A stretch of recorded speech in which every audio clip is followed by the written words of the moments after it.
Today in spirituality, I want to talk about the power of a worship place or how,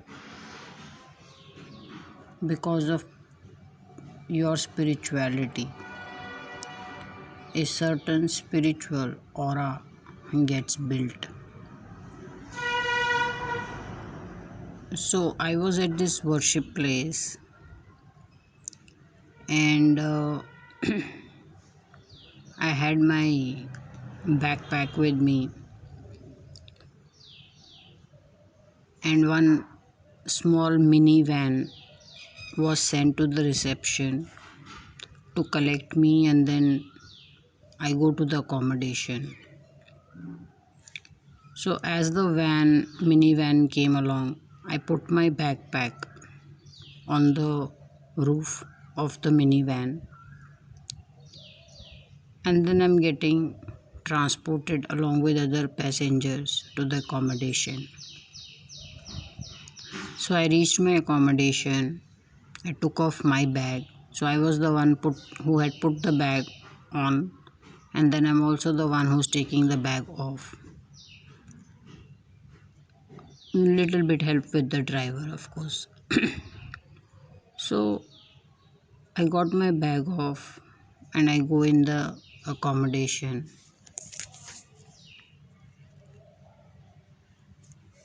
and I can't find my bathroom slippers, which were in the outer pocket of my backpack.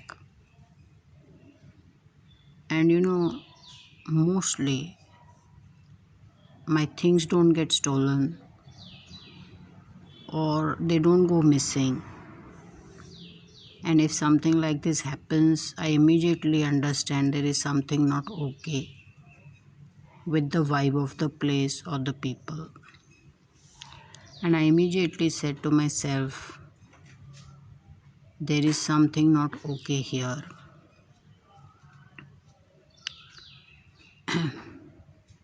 I pray a lot myself and have great spiritual titles. And this impression is very important when I form. So,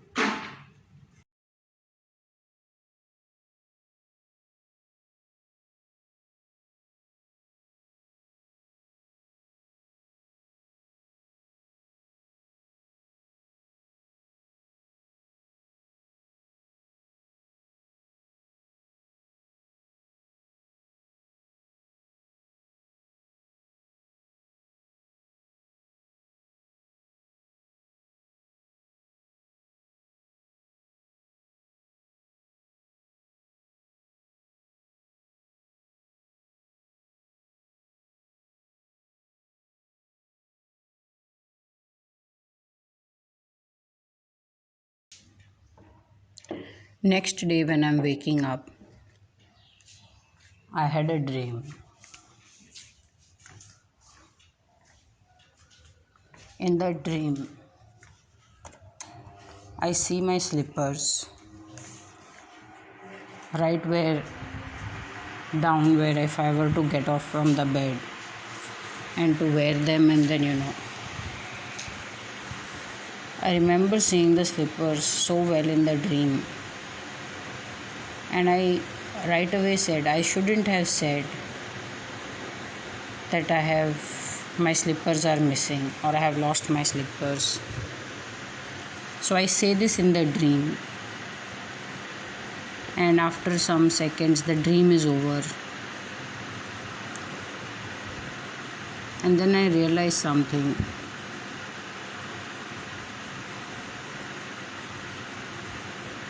This universe corrected my impression about this worship place, that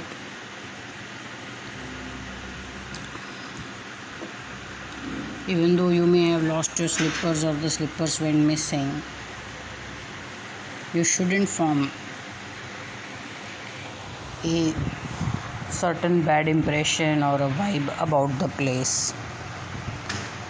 And this was corrected through a dream.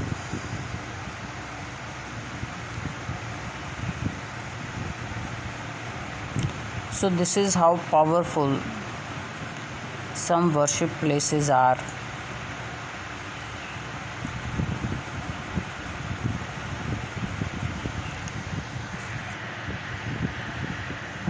The other time I went to a temple, and I went after traveling for many hours. So I must have traveled good 3 hours to reach this very well known or renowned temple. But I did not go there for the deity or to pray. I just went for sightseeing and just to click some pictures, or just to have a look around, and that's it. So I went in the temple. I had the visit of the deity, and it is a very huge temple. And as I'm leaving, I say to myself that they don't even give you any prasadam or prasad. When I have come traveling so far, I said they have no sweet, nothing to give me or to give to the devotees. I said people should just travel so far, come have a look, pray, and then just go. I said there should be a better arrangement of things. And I was just very, very disappointed. And I said this to myself. And as I'm walking, one hand or one lady tugged on my hand. And I just looked at the lady,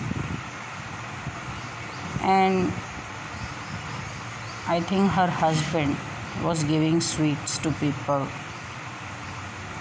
And she just stretched my hand for me, like holding my hand. She put my hand in front of her husband's hand, or whoever that male companion was, and then he put a sweet in my hand. And I was immediately corrected that I shouldn't have said this, that they don't have a simple sweet to give also, despite having traveled so much, because right away a sweet was handed in my hand. This is how powerful worship places are. And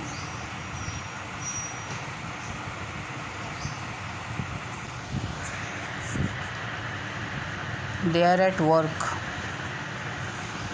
as you are visiting these worship places.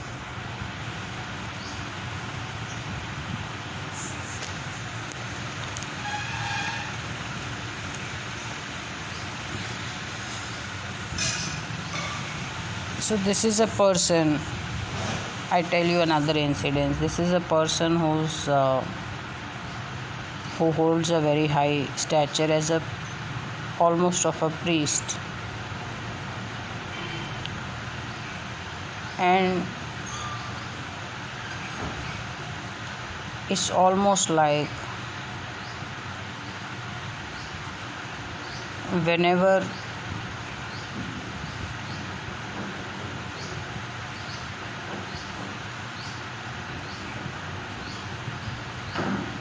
so this person is known to me, and whenever I have to give something, it has happened so many times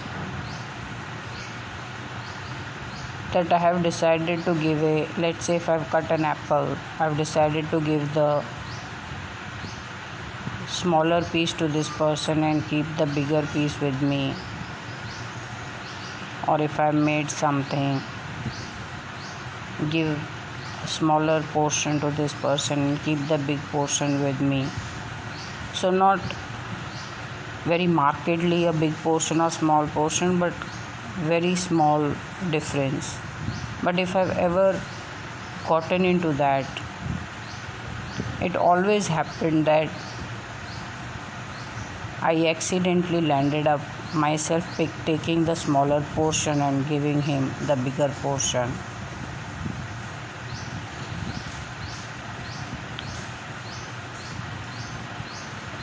It's almost like I am told,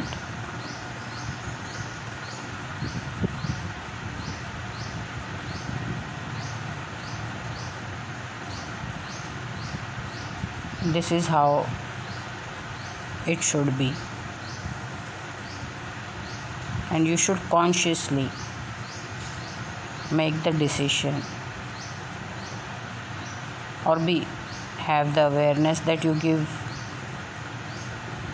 the bigger portion or piece to this person.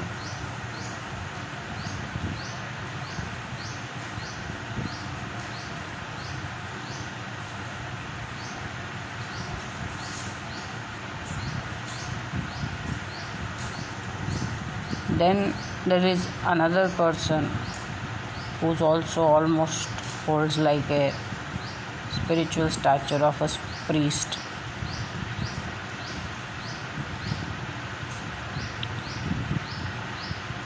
where it is all about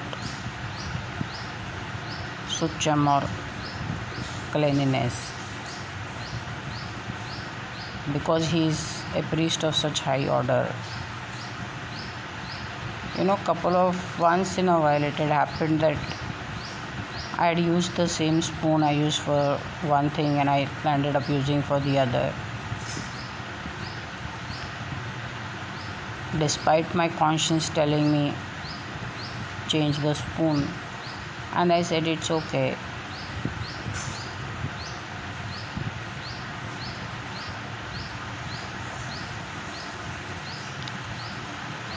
And I can tell you,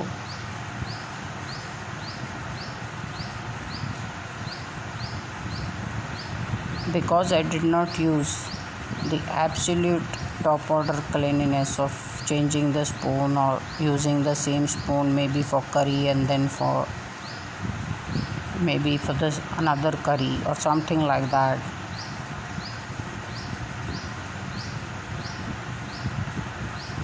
very quickly I would see I'm putting some accidentally I'm using a dirty spoon myself to eat, or I forgot to wash some leaves and I cooked my food with some dirt on the leaves. It was just a reminder that we are not following the most top order cleanliness or sucham. So the reason I talk about all this is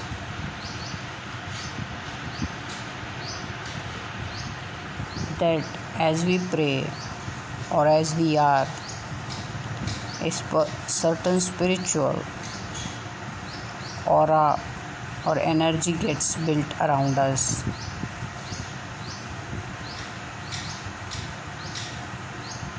And then a lot of people start to feel that energy, either of the worship place or of the person who is so spiritual.